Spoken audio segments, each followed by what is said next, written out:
ஆதிரா ஜங்ஷனில் இன்றைக்கி ஹோட்டல் மற்றும் கல்யாண வீடுகளில் செய்கிற மாதிரியே ரவா கிச்சடி எப்படி செய்கிறதுன்னு தான் பார்க்க போகிறோம்.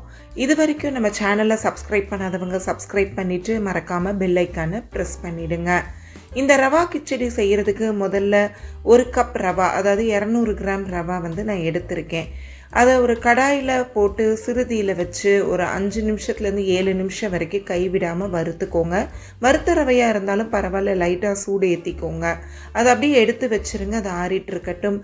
இப்போ கடாயில் திரும்ப கொஞ்சம் நல்லெண்ணெய் ஊற்றிட்டு 1 டீஸ்பூன் கடுகு போட்டு பொரிஞ்சதும் 1 டீஸ்பூன் அளவுக்கு வெள்ளை உளுந்து போட்டுக்கோங்க. அடுத்து அதே மாதிரி 1 டேபிள் ஸ்பூன் அளவுக்கு கடலைப்பருப்பு போட்டுட்டு 3 பச்சை மிளகாவை நீல வாக்கில் கீறி போட்டுக்கோங்க.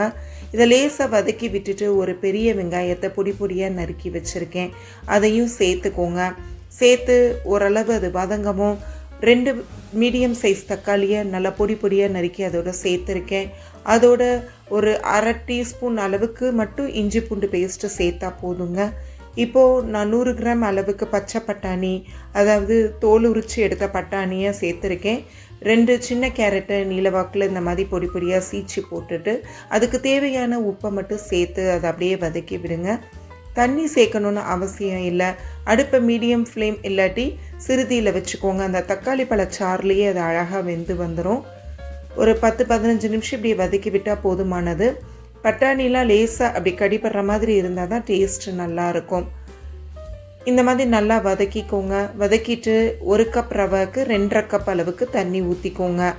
எந்த அளவில் எடுத்திங்களோ அதே அளவில் ஊற்றிட்டு நல்லா கிளறி விட்டுருங்க. ரவாய்க்கு தேவையான உப்பு மட்டும் நீங்கள் போட்டுக்கோங்க. கொஞ்சம் கம்மியாக போட்டிருந்தாலும் பரவாயில்ல, அதுக்கப்புறம் நம்ம சேர்த்துக்கலாம். இப்போ இந்த தண்ணி லேசாக கொதிக்கவும் நீங்கள் வறுத்து ஆற வச்சுருக்க ரவையை அதில் சேர்த்துருங்க. அடுப்பை சிறுதியிலேயே வச்சுக்கோங்க. தண்ணி கொதிக்கிறதுக்குமே அடுப்பை சிறுதியிலேயே வைங்க. ஏன்னா அப்போ தான் இந்த அடுப்பில் அந்த தண்ணியில் இந்த வெஜிடபிள்ஸ்லாம் இருந்து மெதுவாக நல்லா வெந்து வரும். இப்போ இதை நல்லா கிளறி விட்டுருங்க. இப்போ கிளறும் போது 2 டீஸ்பூன் அளவுக்கு நெய் விட்டுக்கோங்க. விட்டுட்டு அதோடு சேர்த்து அந்த சூட்டில் கிளறுங்க. கருவேப்பிலை இல்லை மல்லித்தலை வேணும்னாலும் நீங்கள் ஆட் பண்ணிக்கலாம். நல்லா கிளறிட்டு ஸ்டவ்வை நீங்கள் ஆஃப் பண்ணிவிட்டு அடுத்து நீங்கள் எடுத்து சர்வ் பண்ணலாம்.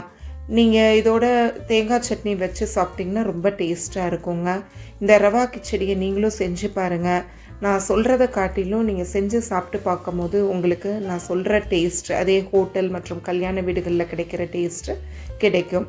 இந்த வீடியோ உங்களுக்கு பிடிச்சிருக்குன்னு நம்புகிறேன். பிடிச்சிருந்தா ஆதிரா ஜங்ஷனை லைக் பண்ணுங்கள், ஷேர் பண்ணுங்கள், சப்ஸ்கிரைப் பண்ணுங்கள், பெல் ஐக்கானை ப்ரெஸ் பண்ணுங்கள், மறக்காமல் கமெண்ட் பண்ணுங்கள்.